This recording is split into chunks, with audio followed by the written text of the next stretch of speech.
ኣማኒኤል ላሰና ይኹን ዓዲ ኮነ ቦታ ኬድና ጎስጓስ ክግበሮ ዝከኣል እንድሕር ኮይኑ ክግበር ኣለዎ እየ ድብል ኣነ ብወገነይ ኣብ ዩኬ ደለኹ ኣብ ዩኬ ደሎ ጎስጓስ ክገበር እየ ቆፀራ ክገበር ኩሉም ቴሌፎኖም ኣለኒ ሕጂ ኸማን ቴሌፎን ክሰድድ ፀነ ንሰልጠነና ኣለና ወልታ ሃገር ንኣሰና ንኩሎም ቆፀራ ገይረ ላይቭ ኢንተርቪው ኣትየ ኩሉ ነገር ጎስጓስ ክገብር እየ ኣነ ድማ ኣብ ዩኬ ድማኒ ጎስጓስ ክገብር እየ ኩሉ ብርጌድና ሓመዱ ክፍርም ከም ደለዎ ኣብቲ ናትካ ባያትዩ ክፍርም ከም ደለዎ ኣይ ፕሮሚስ ዩ እዚ ሰብ እዚ ክንሪኦ ኣለና ብሕልፊ ደቂ ኮሎ ግዛይ ዝኾንኩም ንዓኻትኩም የመጀመርያ ደትከዐ ጆን ብላክ ሳይን ግበሩ እንዳበለ ሳይን ደግበረ መጀመርያ እሱ እዩ ሕጂ ዳስ the time ንሕና ድማኒ ናቱ እንታይ በሃል ንኸፍለሉ ጆን ብላክ ድማኒ ተቃለስቲ እንድሕር ኮይና ኩላህና ሳይን ኣግቢርና ብደቂ መሳርሕትና ይኹኑ ብካልእ ሰባት ንፈልጦም ይኹኑ ኩላህና ሳይን ክንገብር ኣለና ብዛ ነገር እዚኣ ተቃላሳይ እየ ድብል እንድሕር ኮይኑ እዚኣ ክብለኩም ኢለ ይሕዋት ታንክ ዩ ኣብዚኣ ክውስኸልኪ እንታይ ክብል ደልየ ይመስለኩም ንኩላትኩም ኣነ እንታይ ክብል ደልየ ይመስለኩም እቲ ቃልሲ ክንእወተሉ እንተኾና ገዛሃ ምኹስታር ካብዚኣ ትጅምር ካብ ስደት እያ ትጅምር በቃ ብኩሉ ብህግን ስርዓትን ተወዳዲብና ነዚ ስርዓት እዚ መሃውር ዝኾኑ ሰባት ኤክስፖዝ ክንገብሮም ክንክእል ኣለና ኣነ ሕጂ ትኺለ ቆፀራ ገይረ ደለኹ ሶኒ ሰዓት ክልተ ኣብ ናይ ስዩዝ ኤምባሲ ቆፀራ ኣለኒ ኣብዚ ኣብ ኦታዋ ኩሉ ዶክሜንትታት ሰኒደ ንስዩዝ ኤምባሲ ክህቦም ካብዚ ዝህቡኒ ሪፈራንስ ገለመለ ሂዘ ንስዊዘርላንድ ነቒለ ኣለኹ ማዕረ ክንዲዜ ዋጋ ዝኸፍል ዘለኹ ተረዲኹምኒ ስለዚ ኣብዛ ፔቲሽን ፈርሙ ስርዓተ ህጊ ከም ዘሎ ክፈልጡ ኣለዎም እሶምሲ ነዚ ዲክታቶራዊ ስርዓት ኣለኹ ዶ ዲክታቶራዊ ስርዓት ዲክታቶራዊ ስርዓት እንዳደገፉ እሞ ስርዓት ዘይብሉ ቅዋም ዘይብሉ ህገ መንግስቲ ዘይብሉ ትካላዊ ኣሰራርዓ ዘይብሉ ስርዓት እንዳደገፉ ሲ ንሕና እሞ ኣብ ትሕቲ ፅላል ስደት ከለና እሞ ብህጊ ተገዚና እንዳኸይና ከመይ ጌርና ደይንስዕር ከመይ ጌርና ኮምፕሌን ዘይንገብር ንሶም የህሊፎም ይህቡና ኣለዎ እንዲዮም ካብኡ ሓሊፎም ዓዴታትና ኣነሲ ብጣዕሚ ተገሪመ እዛ ፔቲሽን ውፅእ ምስ በለትሲ ብዛባ ናይ ዘርሰና ኣብ ውሽጢ 48 ሰዓት ማዓት ኢሜይላት ማዓት መሴጅ ይመፂኒ ዋ ዝትኩሰልና እንዲና ደሊና ኣነሲ ደቃሃው ቦታት ከምዚ ኢሎም ተኣሲሮም ኣለው ዘርሰና የእሲርዎም ኩሉ ተዓብ ዓዲ ዝግበር ዘሎ ሓበሬታ ይበፀና እዩ ስደት ኮይኑ ሞ እንታይ ክንገብር ዝበሉኒ ሰባት ኣለው ማዓት ስለዚ ሕጂ እውን ኢንካሬጅ ዝገብረኩም ሰባት ፕሊዝ ኣብ ስዩዝ እንድሕር ኣለኹም ናብ ክፍሊ ኢሚግሬሽን ስዩዝ ሪፖርት ግበርዎ እዚ ሰብ እዚ ነቶም ደለይቲ ፍቲ ታርጌት ገይሩ እሞ ኣብ ፅላል ስደተኛ እንዳነበረ እቲ ህጊ ከዓ ንክልቴኹም ማዕረ ክንሱ እቲ ጥቕሚ ይኹን ወላ እቲ ቤነፊት ሲ ብሓንሳብ እንዳኾነስ ንሱስ ህሉፍ ሓሊፍዎ ናይ ስለላ መድረኽ የህሊፉ ይህብ ኣሎ እዚታት እውን ሲ ክተህብሩ ኣለኩም እቲ ዝግባእ ዝኾነ ይጠቅም ዝብል ሓበሬታ ዘለኩም ሰባት ናባይ ምፁ ሽግር የለን ብውሽጢ ርከቡኒ ታብ ፔቲሽን ከዓ ክትፍርሙ በዚ ጋጣሚ ይላቦ ኣብዚ ቀረባ ግዜ እውን ምስቶም ኩሎም ናይ ሜድያታት ኣውዓቴ ኢንተርቪው ክገብረ ወላ ምስ ሰልጠነ ይኹን ምስ ዝኾነ ይኹን ብሓንሳብ ወፀ ኢንተርቪው ክገብረ ሕጂ ሰደሎም ኣለኹ መልእኽቲ ቆፀራ ግበሩ ክብሎም ንሶም ታንክ ዩ نزارب له كعبي تايك باللي مسيلكم درسنا ايك خمس حدا عندي سلازي بشي دك اكل غزاي بقلا سكفتاز بال تحضر يقولكم اكل غزاي لو قامس يقولون نقاصادا لو مصمز بنير تزغون اكل غزاي زخلو بسمعيت اديو زغلو باسي زغلت اشم اي محلون وقاد ابل كالو يني اتوم زفرمو بانصارو اتوم زفرحو اتوم زطراطرو خازلو قدامو دك اكل غزاي كفرمو الكايم سلازي اذا سبزي حومي وي حوخمي زول سكتا خيلو ازي حونا زيكون اب حوزتونا سد زي نقنقاصل اب سيول تدربينا حال نخلص فردنا سبي رديكالو بزي ايت سكف نعاقا أبرسنا خندي بكاينا لعلمان ممكن ريكاينا ترى إذا جمير كاي زلخا صبو جيركا أوتلو كل من سيكا أقول نخالو سخف أي بلكا ስለዚህ የናሓውና ትቆሎ ዘለካ ፅቡቅ ነገሪ ብጣዕሚ ፈቲና ያለና ኣጆኻ በርትዕ ጥራይ ወገንነት ኣውራጃውነት ካብ ርእስና ክነውፅእ ክንክእል ኣለና ነቲ መንእሰይ ፅቡቅ ጌርካ ክትሕዞ ክትክእል ኣለካ ክብለካ ደሊ ብዛዕባ ካልእ ግን ኣይትሰከፍ ኩሉ ኣብ ኮሎ ግዛይ ቀዳማይ ክፍርም ይብለካ ኣለና ስለዚ ኣብዚ ካእክለኒ ቴንክ ዩ እዎ ናይ ብሓቂ ፅቡቅ ዝኾነ ዘረባ እዩ ብራዘር እዎ ዮናስ ባይዘወይ ድፍረትም ስለ ዘለዎ ትኽኢሉ ኣብ ፓርላማ ዳኣቱ ሰብ ድፍረት ይወሳነ ድማ ኣብ ድኾነ ነገር ባይዘወይ ስለዚ ዮናስ ናብ ደንበ ፍትሒ ብምምፅኡ ክትሕጎሱ ኣለኩም ተረዲኩም ኣሎ እቲ 85% ንህግደፍ ድሰርሓሎም ዝነበረ ዮናስ እዩ ባይዘወይ ቅድም እጂ ኣብ ደንበ ፍትሒ ድማ ክመፅእ ከሎ ሚቲ ካብ ሚቲ ክሰርሓልኩም እዩ ማለት እዩ ሕጂ እዚ ምንዓቕዶ ኣበይ ኔርካዶ ገለ መለዶ ገለ ድበሃል ሳይንስ ግደፍዎ ያራዳ ልጆች ጎራሕ ቆልዓሲ እንዳበልዐ ዝበኪ ድበሃል ምስል ኣሎ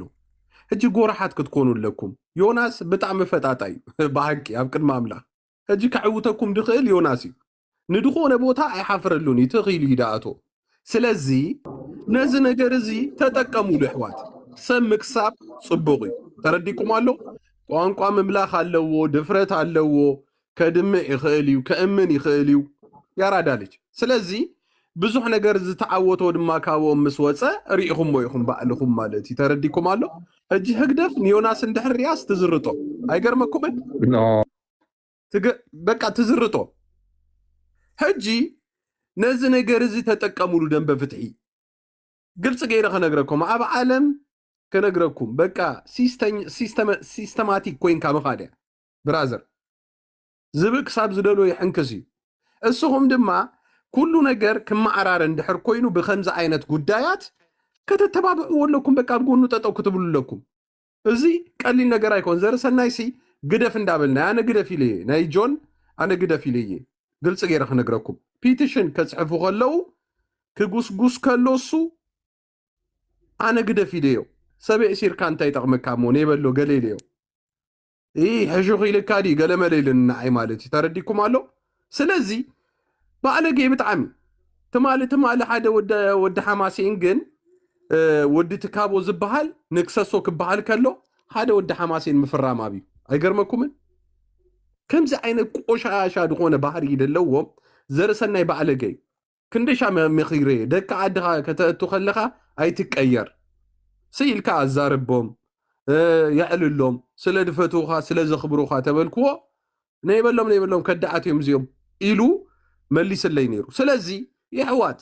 ካብዚኣ ንላዕሊ ሕማቕ ነገር የለን እዚ ክነግረካ ኣነ ክንደሻ ፀሪፈ እዮ ንደቂ ዓድኻስ ከመይ ጌርካ ይሕሊፍካ ትህብ ኢለ ምስኦም ከለኹ ፀርፎ ነይረ ኣነ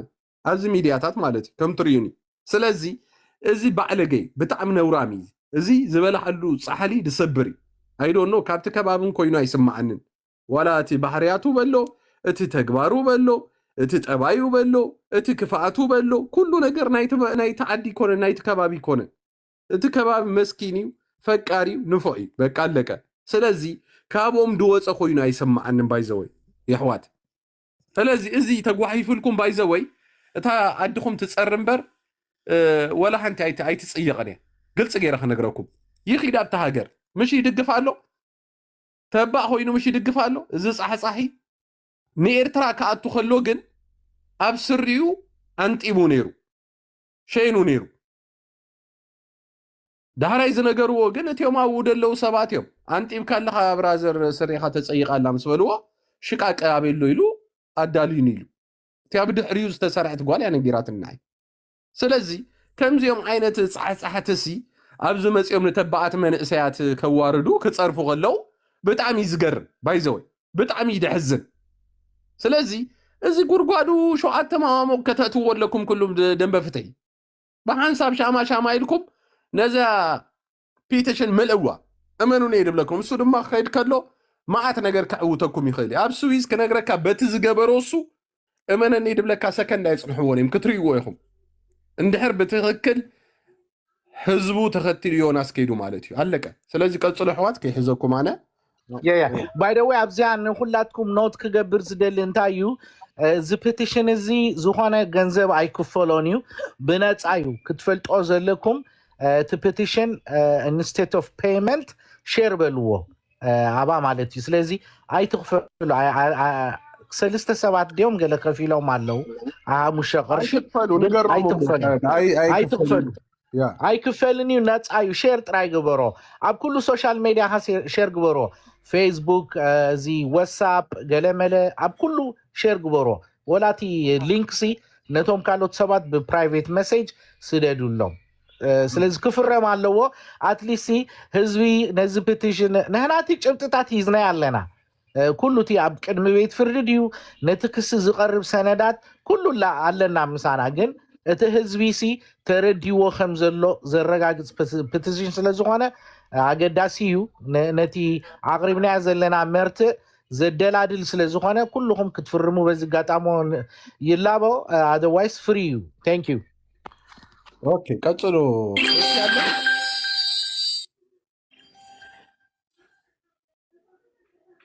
ቀጽሉ ሕይወት ደይ ተዛረብኩም ሰባት ቀጽሉ ተዛረቡ ካሚቱ ጾሞ ካሚቱ ጾ አለኹ ዶ አነ ሚኪ እዚ በዓልና ንበዓልና ዝብል ወዲ ኣብዚ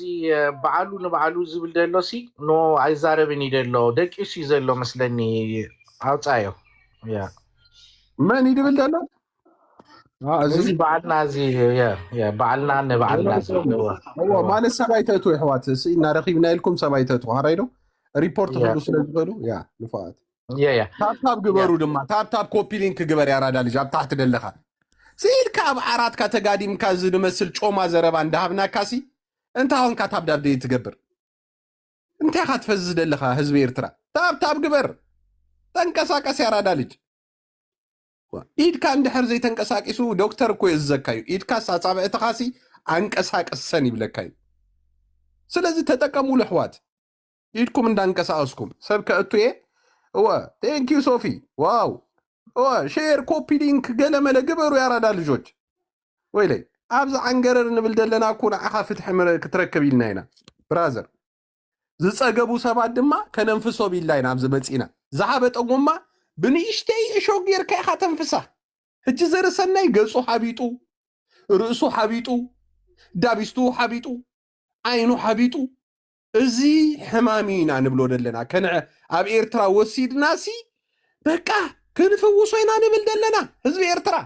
ክንፍውሶ ናብ ኤርትራ ወሲድና ክንፍውሶ ኢና ንብል ደለና ዝደሓበጠ ገፅ ዝደሓበፀ ዳቢስታ እዝኑ ረኣዮ ወይለይ ሰብ እንዳቀተልካ ዶ ከምዚ ይንፋሕ ይሰብ ሰብ ቀቲልካስ ሰብ እንዳዋረድካስ ሰብ እንዳናሸኻስ ናይ ሰብ እንዳእሰርካስ ከምዚ ተሓጥር እንታይ በሃላታ ከመይ ዓይነት ሽፎ እንዲረክብ ደሎ ዝወዲ እዚ ስለዚ ሕዋት ኣብ ግቡኡ ብግቡኡ ክረክብ ኣለዎ ኢና ንብል ደለና ስለዚ ታብታብ ግበሩ ታብታብ ግበሩ ታብታብ ግበር ያራዳ ልጅ ሎቅማፅ ወዲ ለቅማፅ ሓሰማ ወዲ ሓሰማ ክትኣቱ ኢኻ ምሱ ንኣልቱ ለዓለካ እምባ ይገርመካ ኮይ ስለዚ እዚ ወዲ እዚ ብሕጊ ክትሓዝ ኣለዎ ብሕጊ ዝተሓዘሉ ምክንያት ድማ ሓንሳብ ፋሽ ሒዙ ንዓይ ድማ 30,000 ዓሚፅኒ ህዝቢ ኤርትራ 30,000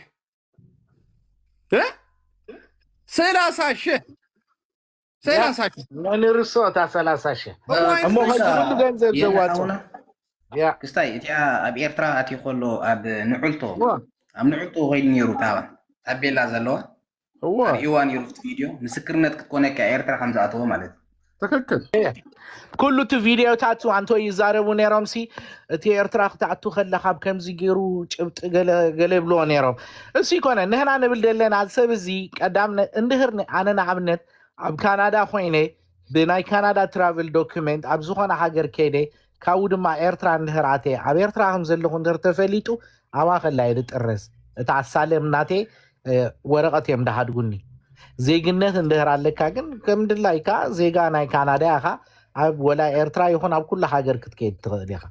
የጠንቅቑካ እዮም ስዩዝ ከዓ ብጀካ ኤርትራ ኣብ ኩሉ ሃገር ክትከይድ ትኽእል ኢኻ እዮም ኢሎም ወረቐት ድውሓ እዚ ከዓ 3-4 ግዜ ከዓ ኤርትራ ከይዱ እዩ بمولو زي اب يوتيوب تري يسلخ فيديوهات عندنا فرانكفرت يا مسيلا قلمل اندابله بمولو انا افلاش داونلود غيره ولا انت اوري دمو زغل اب يوتيوب اب قلللوسي انت اوري دمو ترغم يبلون اوريدي قدم داونلود غيره ስለዚህ ጭብጥታት ናይ መርተ ኩሉ ሰብ ዝፈልጦይ ኩሉ ኣብዚ ዘሎ ኤርትራዊ ተሓቅ ፈልጦይ ንህና ንብል ደለና እዚ ስርዓት ማሕበሩ ክህረም እንተ ኮይኑ እዚኦም ዘይፍትሓውያን ሰባት በለፀኛታት ዝኾኑ ሰባት ኣብ ቅድመ ሕጊ ኢና ነቕርቦም ሸለል ምባል የለን ድሕር እጂ ከድካ ዳስ ህግደፍ ክተሟሙቕ እንድሕር ደሊኻ ተረድኻኒ ንህናኻ እንዳ ሕጊ ኢና ንኸይድ በቃ ነጀርሰካ ከማያ ብኸምኡ ይፍታሕ ክመፅእ ዝኽእል ተፀቢናኩም 35 ዓመት ኣብ ኤርትራ ፍታሕ ክመፅእ ስርዓተ ሕጊ ክነግስ ኣዴታትናን ኣቦታትናን ክንሪ ዓድና ክነዓቱ ኣይከኣልናን እስኻትኩም ግን ከም ድላይኩም ዓድኹም ዳዓተኹም እንደገና ሰፖርት እንዳገበርኩሞ ነዚ ስርዓት ካብኡ ሓሊፍኩም ድማ ኣብ ልዕሌና ፈኸረን ዛቻን ፋስ ሂስካ ተፈራርዓና ተቃዋማይ ትብለና ዓድጊ ትብለና ድላይካ ትፀርፈና በዚኻ ኸድካ ነዚ ስርዓት ትድግፎ ስለዚ ንህናኻ መሰል ናይ ስደተኛ ኸማን ኣይተኸበረናን ዘሎ ኢልና ክንከሰካ ኢና ቻው ባዓኻ ኣምጪናካ ኣለና መሰልና ከም ስደተኛ ኸማን ኮይና ክንነብር ኣይከኣልናን ኣብ ስደት ኣብ ፈቐዶ ቦታ እንዳመፁ ህግደፋውያን የሸግሩና ኣለው ቀንድኻ ናይዚ ህግደፍ ማሕውር ኮይኑ ዘሎ ድማ ዘርሰና እዩ ገንዘብ ሂዙ ይኸይድ ናብ ኤርትራ ናይ ስልያ ዶክመንት ሂዙ ይኸይድ እዩ ብኸምኡ ብዙሓት ሰባት ኤምባሲታት ገንዘብ ጠርኒፉ ካብ ስዊዝ ድኸይድ ደሎ እሱ እዩ ንሱ እዩ ንሱ እዩ 10 ግዜ ናይ ኤርትራ ዝመላለስ ደሎ ናይ ስለላን ካለ ነገራት ዝገብር ከይዱ ተመኺሩ ድመፅእ ኣነ ብለኩም ኣለኹ ብሓቂ ወረቐት ፅሒፎም ዝሃብዎ ይዘንብብ ዳትሶል ሓንቲ ክገብር ኣይክእልን እዩ ህግደፍ ከዓ ትፈልጦ ኢኹም ተጠቒሞም እዮም ዝድርቡ ኢኻ ናይ ብሓቂ በቃ ከምዚ ተረንሸዋ እንትን ኣርገዮኒ እዛው እንዳለ ድምፁን ብቻ ሰማው ምን እንዳለ ኣብዚ ክሰምዖ ደልዮም ኣለዎ ብታሕቲ ከስማዕኩም ናይ ፅናዕ ክሰምዖ ኣለዎ እዚስ ክገርመካ ገረብ ቆሪፁ ይፈልጥ ሲ ፋሲ ሒዙስ ክፍልፀኩም ይብል ንዓል ጠራጢ በፅባፅ እዚ ስርግፎ ይስርግፎ ዘርሰናይ ወንፈሊኻዶ ድብልዎ እኳ ሽፎን ተኣኪበን እኮ ሃይለ ስላሴ ዝቀበራ ኣንስቲ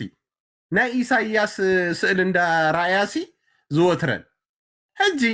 ንመን ኣዴነን ዜን ቆርባዓት ደቅዱ ቆርባዓት ስብ ዝመፅን በረርኦ ድብላ ንመን እዩ ዱሩዛት ጀፋጀፍ ጠገለደ ይብለን ኣከዳድና ክልተ ካልሲ በብዓይነቱ ገይረ እንድኸዳ ነውራማት ስለዚ እዚአን ክነግረካ ከምዚኦም ዓይነት ሰባት ዝድግፍዎ ክልተ ናይ ፀጋም ጫማ እዮም እዚኦም መብዛሕቶም እዋ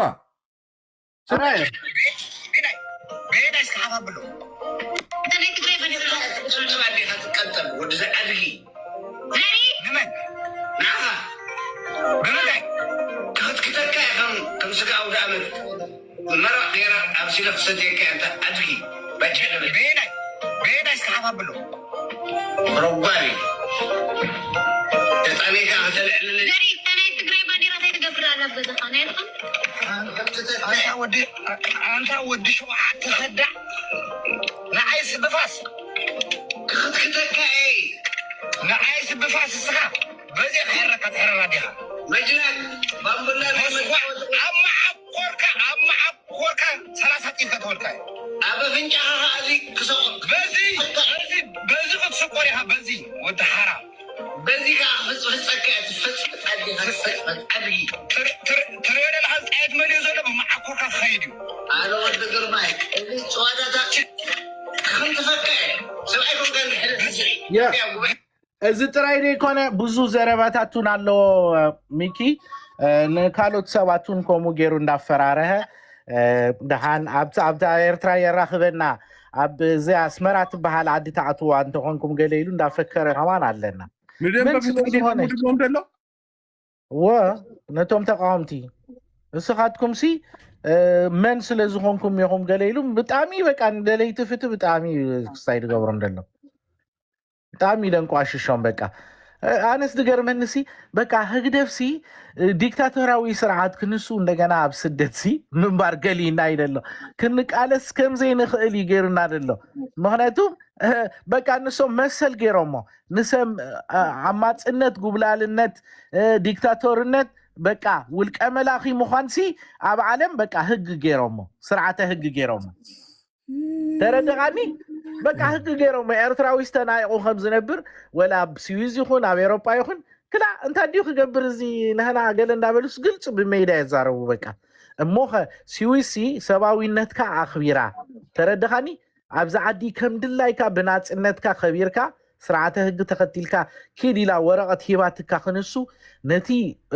ነገራት ገዲፍካ ንኻሎት ሰባት ከተንቋሽ እሞ ብስድራ ቤቶም ክትፈራረ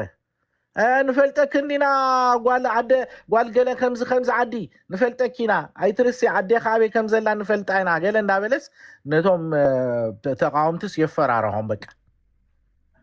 الزها ناي جدا ريبورتين جوناس نحبو بايزو أبز تصحفوا دلهم حسب ما يهم فلتكم يعني هجي كم دك أكلوا جزاي كوينكم تصحفوا دلهم زي كونن كاب دي جزاو تزمت أتحمل ما فلتي سلزي نقط مكنينا حسب ما أبقول نسوهنا أبقول نزود زخونا هرايدو نفلتكم هنا أبز تصحفك كم أكلوا جزاي متن مسيل كات تصحف ندحر كوينك أين سمع كانينا نما ندي أنا كفلتكمي أنا سبت عم كوي دقر زيوم دنا كورس السب كتاللو دك أكلوا جزاي إني لك أبز ديمو مالو ريتهم دما سمعنا يولنا توديا كال صحف إني لك ريها راي مستتصرف راين يوصل له رايون how much did it will جميل by the way ميكا هاوي كان أقرأ إذا كلهم إذا it's about justice إذا بزعم فتحي بقى نحن سيتعميت ناينا كلنا إريترا ترديهمني ህዝቢ ኤርትራ ኣብ ስቃይ ዘሎ በቃ ተዓሚፅና ኢና ዘለና እዚኦም ዓመፅ ድማ ኣብ ደገ ኮይኖም ብገንዘብ ህዝቢ ኤርትራ ብደም ህዝቢ ኤርትራ ኮፍ ኢሎም ድላዮም ገብሩለው ክራር ሂዞም ይደርፉልና ኣለው ተረዲቖምኒ ከማይም ድገብሩ ኣሽቃላልዮም እዚኦም ተበለፅቲ በቃ ተበለፅቲዮም በቃ ብለፁልካዮም ዘለው እዚ ቃልሲ ክእወት እንተኮይኑ ነዚኦም ኢና ክነፅርዮም ኣብ ቅድመ ህጊ ዘርሰና እንደህራ ሰንቢድና ኣብለኩም ኣለኹ ኩላ ሰጢላ ክትከይዳ ኩላ ተረዳኻኒ ኣብ ሲዩዝ ኣብ ዓዲ እንግሊዝ ኣብ ጀርመን ኣብ ሽዊድን ኣብ ኖርዌይ ኣብ ኩላ ዘላ ሰጢላ ክትከይዳ ሾ ከምዚ ናይ ማሕውር ናይቲ ስርዓት ምዃን ሰዓቤናቱ ቀሊል ሰዓቤናት ኣይኮነን ስለዚ ንህና በቲ ዝግባዓና ኣነ ከም ትፈልጥዎ ካብዚ ካብ ሃገረ ካናዳ ነቂለ እቲ ዝግባዕ ኩሉ ትህግን ስርዓትን ተኸቲለ ክስታት ምስርት ኣለኹ ኣብ ሲዩዝ ደለኹም ሰባት ድማ ኣብ ምስተራኸብናኻ ዝበለፀ ብህብረትካ ኩላትኩም ነናትኩም ቃል እንዳሃብኩም ብፍላይ ግዳይ ዝኾንኩም በዚ ስርዓት ቤተሰብኩም ዘእሰረልኩም ሰባት ብዙሓት ኣለኹም ኣብ ሲዩ ትነብሩ ብውሽጢ ዝፃሕፍኩም ኣለይ ጽሒፍኩም ሰኒድኩም ብሓንሳብ ብህብረት ኮይና ናብቲ ዝምልከቱ ኣካል ወረቐት ክነእቱ ኢና ናተይ ጥራይ ኣይኮነን ኣሽሓት ኤርትራውያን ኣለዉ ግዳይ ናይዚ ስርዓት ዝኾኑ ግዳይ ናይ ዘርሰናይ ዝኾኑ ዘር መርገም ተረዲቖምኒ ንገንዘብ ኢሉ ንህዝቡ የህሊፉ ድሸጠ that's all እሳይ ክብል ዝደሊ ስለዚ ፈርሙ እዚ ዘርሰናይ ማለት እኮ ይሁዳ ማለት እኮ ሉቕማፅ ሰራቕ ንሰናቲን ክብል ሕዋት ሕሊፉ ዝሃበ ሰብ ኮይ ብራቮ ስለዚ በዚ ሉቕማፅ እዚ ማንም ብለካ ኣለኹ ንዑ ዝድግፎ ንዑ ዝከላኸሉ ወዲ ኣኮሎ ግዛ የለን ብለካ ኣለኹ ሉቕማፅ ወዲ ኣኮሎ ግዛ የለን ኣነ እንተ ሉቕሚፀ ብለካ ኣለኹ ኣቦይን ኣድየን ሕሊፎም ይሁብኒ ሉቕሙፅና ኣብ ኣኮሎ ግዛ ኣይሰርሕን እዩ ስለዚ በዚ ካይትስከፍ እቶም ቀዳሞት ፈረምቲ ኣኮሎ ግዛ እዮም በዚ ብዝኮቶም ወንቲ ዝፅሑፍ ዘለዉ ኸ ናትና ኣይኮኑን ካባና ኣይኮኑን ስለዚ እዚኣ ቀፅለላ ብዙሓት ንዓኻ ክስዕቡኻ እዮም ብዙሓት ምሁራት ክድግፉኻ እዮም ብዙሓት ፈረምቲ ኣብ ድሕረኻ ኣለና ስለዚ በዚ ኣይትሰከፍ ኣጆኻ በርትዕ ኩሎም ቶም ደቂ ኣኮሎ ግዛይካ ብለካ ኣለኹ ጽባሕ ረያ ኣጋዝመካ ዘሎ ኩሉ ማስ ሜዳ ኩላና ደቂ ኣኮሎ ግዛይ ኣብ ጎንኻ ኢና ዘለና ዝኸፋ ይበልካ ብኣኮሎ ግዛይ ኩላና ደቂ ኣኮሎ ግዛይ ኣብ ጎንኻ ኣለና ታሪክ ወዲ እልፉ ትፈልጥ ታሪኻ ሚኪ ታሪክ ወዲ እልፉ ትፈልጥ ታሪኻ ናይ ወዲ እልፉ ኣብ ኣኮሎ ግዛይ ሸፊቱ ኣብ ሓደ በረኻን ህዝቢ ዘፈራርሕ ዝነበረ ሽፍታ ወለዱ ኣሕሊፎም ሂቦሞ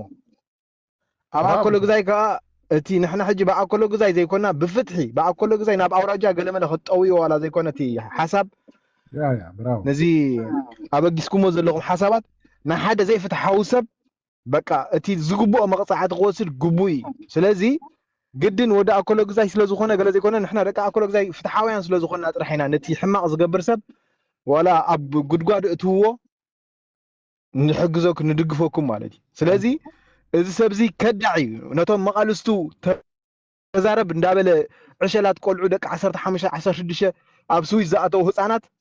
بقى أبزي تدلي نايتين قلن ندامسه بقى تزاربو ندابل تقومكم شجركم نقوريلو أبز بتصح بقى أبسحيو أمونغو أبزرمو أما أخل قول أبسهرة قديفوهم كيدو تردي خاني إذا سبزي حدا خبطهم قدامه كدع سي بقى مشاولو بقى في نايزي فولي أمو داتو سميمة من يوم قتلوتهم هكدف يا برافو ياتي ما يمالا ساله موداتو مطفي وبعلو كبلي مالتي تردي خاني حفشاو تزغبرو زلسي اي كتقمني جن ابز متي بقى حبرتسب بمصراف ذا حج تخدوا زلكم بطعمي افريحتو زلا بطعمي بعل سويس كا مز حج زلو صلات ناي سدتنيا برافو صليهم زلو حنت ليتو ناي حضرونهم بتزغبرو تغبارات فيديوهات ناي بصحت سب قرنيفكم نزي سبزي عبد زفرن بقى كله غسغسول طرح امبر كن كلكم غبرينا كن ولاتي شير بحال شير نابلنا يس عبد زبصح خطبصحو لكم مالتي يا ازي حنا ناي جون بلاك تفدل لك ودا كله غزاي قلت غير خنغرك انا حنا ناي جون بلاك سي نتيوم اكيبو دفرمه قداماي زي قلت غير خنغركم نزي دما سخم كتبقلو لكم قلت غيرنا فرم بقى علق مفرامي كالاي تبال كان ገንዘብ ዶ ገለ ይኮነ መፈራሚ በቃ እዚ ሰብዚ ኣብ ሕጊ ጠጠው ክብል በቃ ተወዲያ እዚያ ግበሩ ኣሕዋት እዚያ እንድሕር ጌርካ ሳክት ኢኻ ስለዚ ኩላሃ ተኣኪምካ ኩሎግዛይካ ሰራይኻ ብፍላይ ክልቴኹም ወረዳ ብፍላይ እዚኦም ክልተ ክሰርሕሉ ኣለኩም በቃ ኣለቀ ክልቴኹም ዋላትዮም ደቂ ሰራይ ኣብዛ ጉዳይ እዚኣ ኩላሃ ካብዚያ ተሳተፍ የስ እዚ ሌባ ሎቅማጽ መደናገሪ ኣብ ስዊዝ ኮፍ ፊሉ ተረዲኩም ኣሎ ሰብ ደእሰረ ቆልኡት ከማን 2016 ከም ሰብኣይ ክቃለሰሉ ኣው ኸይዱ ሓንቲ ከይገበረ ደርፊ ደሪፉ ተዛረቢሉ ንካሎት ኣረኪሱ እሱም ድሕሪ ተመሊሱ ከምዚ ኩፉእ ግብሪ የለን ወረገ ዓይኑ ግብ ትበል ዓይኑ ግብ ትበል ህግደፍዮም ገዚኦም ሉ ዝያዳ ቢስታ እዚኣ እዋ ጡረታ ይወሪስዋ ወረገ ካብ ናይ ፊሊጶስ ዝነበረት ያ ዝያዳ ቢስታ ኢሎማ ዳሕራይ ካልታ ሚካኤል ወይ ጽና ሞንጎ ካኻቱ ካለ ሓንታይ ክብለኩም ደልየለኹ መስለኩም ብሽመይ ከምዚ ፌክ ኤአይ ገይሮም ጎፋንድሚ ከፊቱ ገለመለ ኢሎም ይገብሩለውሞ ገንዘብኩም ተጠንቀቁ ዝተኸፈተ ጎፋንድሚ የለን ኣነ ኩሉ ትወጻይታት ካብ ጅባይ ልሽፈኖ ሽግር የብለይን ሓገዙን አይድለይንን እዩ ስለዚ ፕሊዝ ገንዘብኩም አክቡ ብሽም እዚ ኬስ ተባሂሉ ዝተኸፈተ ዝኾነ ዓይነት ናይ ሃገዝ ግሩፕ የለን ጎፋንድሚ የለን ገንዘብ ኣይሃተትኩን ሓራይ ህግደፍ ሽጣራኩም ድለዩ እጂ ጎፋንድሚ ደልዩ ገለመለ ክትብሉ ትኽእሉ ኢኹም ኣይደልን ዝኾነ ኖ ዮኒ ጎፋንድሚ ደሊ ገለ ይትበል ኣገዳሲ ተኮይኑ ንዘርእሰናይ ኣብዛ ሕነ ናይ ጆን ብላክ ኣብ ምፍላይሲ ዝግበር ክንገብር ኢና እዚ ግደፎ ሰብ ብዙሕ ክብለካ እንድሕር ንስኻ ንሓደ ብሕጊ ትምጉታትገብሩ መስለካ ወዳ ኣቦይ ካኽፉኻ ክፍትልኩም ቅድሚ ሕጂ ናትካ ፓምፍሌት ገይሮም ዘይገበርካዮ ገይርዎ ክብልዮም ንስኻ ጥራሕ ነቲ ሕጊ ተኸቲልካ የናስ መኒኻ ኣይገድሰኒ ንዓይ የናስ እንታይ ትገብር ነርካ ሕጂ እንታይ ትገብር ኣለካ እዩ ዘገድሰኒ ቅድሚ ሕጂ ኣበይ ነርካ መኒኻ ኣይኮነን ኣብ ሕጊ ንሓደ ሰብ ከቕርበ ኢልካ ተመፂኻ ሰብሲ ንምንታይ ካብ ሕጊ ዝፈርሕ የናስ እንታይ ትገብር ነርካ ቅድሚ ሕጂ ጉዳይ ኣይኮነን ገበን እንድሕር ነርካ መፂኦም ይኽሰስኻ ከምቲ ተኸሰ ዘለካ ጉዳይና ኣይኮነን እሱ ግን የናስ በቃ ንዚ ሰብዚ ኣብ ሕጊ ከቕርበ እትልካ ንሕና ኣብ ጎንኻ ኣለና ንሓደ ገበነኛ ሰራቕ መታለል እዚ ከዳዕ ናይዚ ፍሉይ በቃ ናይዚ ሲ ካላይ ከማን ይብሉን በቃ ሰብስ ይኸድዕ ሞ ግን በቃ ናይዚ ኣነ መወዳእቱ ከም ዝበልኩኹም እዩ በቃ ከቃብፅዎ እዮም ባዕሎም ወላ ሓንቲ ትዝገብሮ ዘሎ ኢሳያስ ከማን ከምዚ ንሱ ከምዚ ናይ በዓል ዘርእሰናይ ዓይነት ሰባት ኣይፈቱን እዩ ብራቮ ኣይፈቱን እዩ ክገርመካ ኣይፈቱን እዩ ከደክሎ የብታ ጉድጓዱ ሸውዓቶም ዓመቕ ህትወ እዩ ግን ዝገብሮ ዘሎ ኣብዚ ኣብ ስዊዝ ኮይኑ ዝኸዶ ዘሎ ከይዲ مبلو بقى زختعوت له مهان كارجصانيا ناتينا فريحي زلو ريعيد له معنتي بقى زغبره طفيو بجاكم حجزني كنتي بقى زغبره يطفيو زل حفشاو بقى نابزاتو طفيو اب سويسكا بتعمي سدتنيا ديم صليم زلو بقى ايكونن زر سناي كدعسي نتوم قناعات بقى صريحهم كنبر زدلي دلت شاكو يتدويلو لك واسمرا دلت حجزني قال يزبزل مالتي دلت شا تزاربو قال بجاهم قال مال እንዳበለሲ በቃ ካዋስመራስ ክል ተሻተ ደውይሉልኝ በቃ ما خلا ተረዳትኒ ታኩነታ ተረዳኸኒ በቃ እኔ ኢለው ትገው ይሁን ግዛት ወንዲ ደፊዮ በቃ ጠቅላላ ዘይ ላይ ትሬንድ ይኸዘልካ ገጽን ገሉን በቃ ቀድር ምድሪ ላይፍ ካት ጀሚር ቸታት ነበረ ኤምባሲ ሲዩዜ ፓርቲ ነው ተሸርሽሪ ቆይ በቃ ቀድር ምድር ስርሑ ገዲፊ መስለኒ በቃ ተሸርሽሪ ቀድር ካት ጀሚሩ ቀድሪ በቃ ቀድር ምድር ላይፍ ካት ጀሚሩ